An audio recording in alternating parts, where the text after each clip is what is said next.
Let me tell you an interesting story. Once it so happened, one of my friends whose name is Bharat, he approached me one day by saying he is desperately in need of money and he is ready to sell his dog. So I told him I am not interested in pets. Why doesn't he look for a suitable buyer? He started searching for the buyer. He was very desperate, could not get one. Suddenly one day a lady by the name Champa approached him by saying she is ready and willing to buy the dog.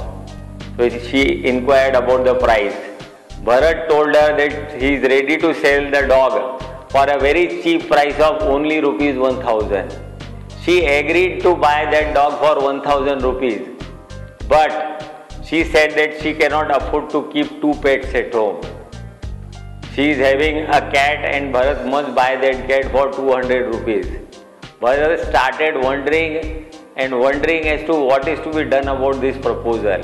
The main reason of telling you this story is what? That I am trying to tell you that either consciously or otherwise we enter into contract in our day-to-day life believing that we have not entered into a contract at all. It is some ordinary agreement or some other transaction, which is not the real fact. In the present example, you would find that Bharat wanted to sell his dog and get 1000 rupees outright straight away without any deduction.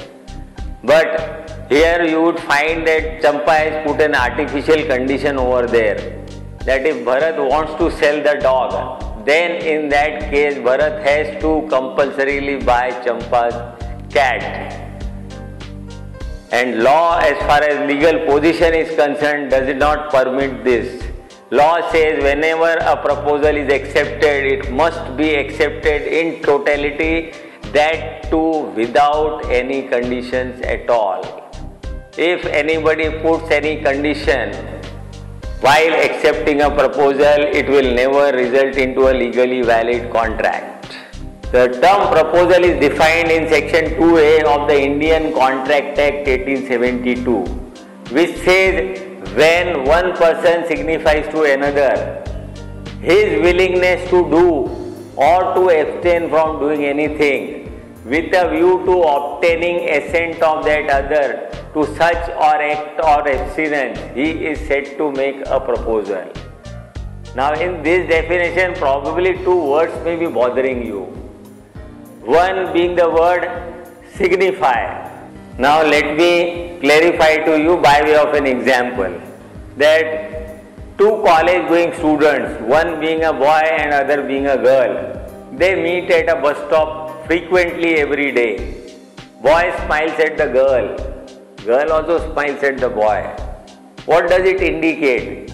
That it indicates willingness of the boy to enter into a relationship with the girl, and girl's smile also shows reciprocating in the similar manner, and this is what we mean by the word signify.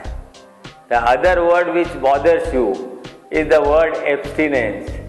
Meaning of the word abstinence is not doing something. So when we can give a proposal for doing something, similarly one can give a proposal about not doing something.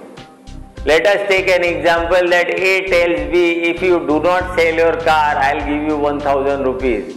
In this example, you would notice that instead of selling, A is not selling the car and is being paid 1000 rupees by B. So this is what is meant by the word abstinence. Now let me tell you meaning of the word acceptance. The term acceptance is defined in section 2B of the Indian Contract Act 1872. It says the person to whom the proposal is made signifies his assent thereto, the proposal is said to be accepted.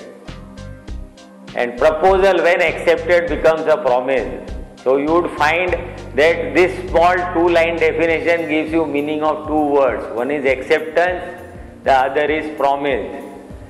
You would find over here that promise is an accepted proposal. The remaining continuation of this episode I will give you when we meet next time.